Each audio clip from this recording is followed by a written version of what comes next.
আসসালামু আলাইকুম বন্ধুরা, আশা করি আপনারা সকলেই ভালো আছেন। তখন ছিল পবিত্র রমজান মাস। সমগ্র মদিনাতে তখন চলছে মুসলমানদের রোজা রাখার বিশাল তোড়জোড়।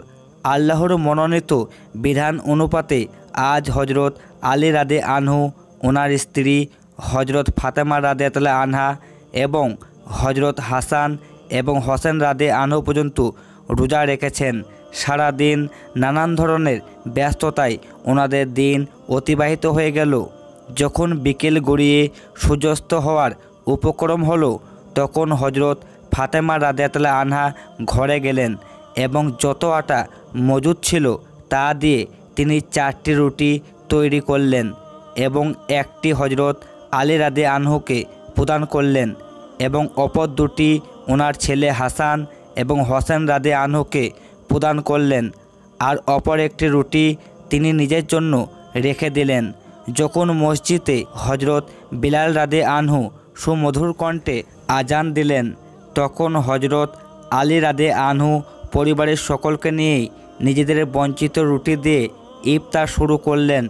যখন হজরত ফাতেমা রাদিয়াতুল্লাহ আনহা ওনার ভাগের অর্ধেক রুটি খেয়ে সমাপ্ত করলেন, তখন বাকি অর্ধেক রুটি তিনি ওনার আঁচলে বেঁধে ফেললেন।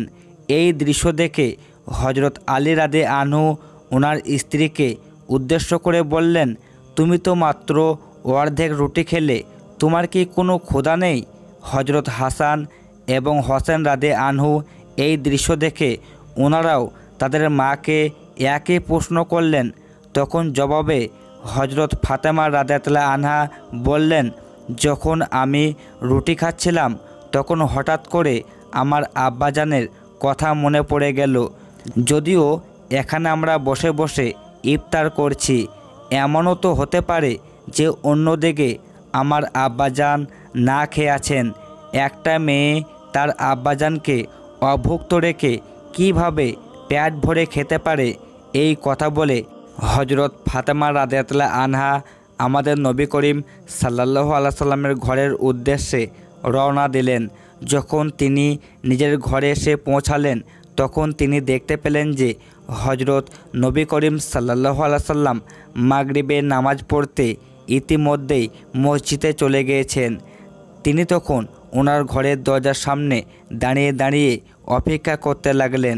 যখন নামাজ শেষে আমাদের নবী করিম সাল্লাল্লাহু আলাইহি সাল্লাম ঘরে ফিরে এলেন, তখন তিনি দেখতে পেলেন যে ওনার আদরের মেয়ে দরজার সামনে দাঁড়িয়ে আছে। তিনি তার আদরের মেয়েকে উদ্দেশ্য করে প্রশ্ন করলেন, আজ হঠাৎ করে এ সময় তুমি ঘরের বাইরে দাঁড়িয়ে আছো কেন? এরপর নবী করিম সাল্লাল্লাহু আলাইহি সাল্লাম ওনার মেয়েকে নিয়ে ঘরে ঢুকলেন। তখন ফাতেমা রাদিয়াতুল্লাহ আনহা রাসূল সাল্লাল্লাহু আলাইহি সাল্লামকে উদ্দেশ্য করে বললেন, আজ যখন আমি ইফতার করছিলাম তখন আপনার কথা আমার প্রচণ্ডভাবে মনে পড়ছিল, তাই আমি আমার খাবারের অর্ধেক আপনার জন্য নিয়ে এসেছি। এই কথা শুনে দয়ার নবীর 2 চোখে পানি ছেড়ে দিয়ে বললেন, মা, তুমি আজ আমার জন্য খাবার নিয়ে এসেছো, অনেক উপকার করেছো।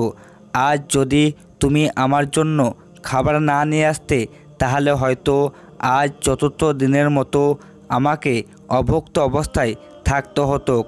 নবীর মুখে এমন কথা শুনে হজরত ফাতেমা রাদিয়াতুল্লাহ আনহার 2 চোখ অশ্রুসিক্ত হয়ে গেল।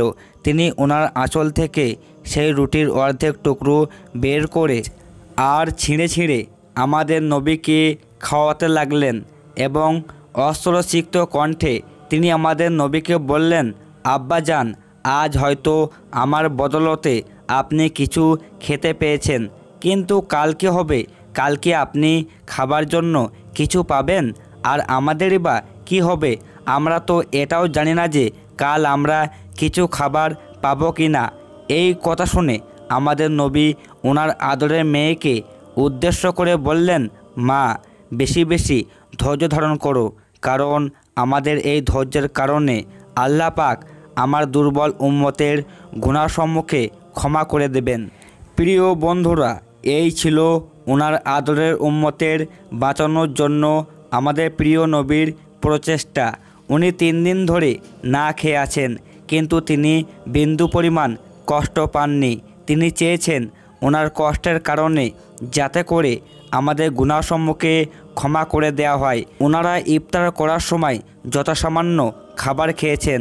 যদি আমরা আমাদের দিকে লক্ষ্য করি তাহলে আমরা দেখতে পাই যে আমরা যা খাই তার চেয়ে বেশি অপচয় করি। আমাদের উচিত যতটুকু আমাদের সাধ্য কোলায় ততটুকু আমাদের গ্রহণ করা।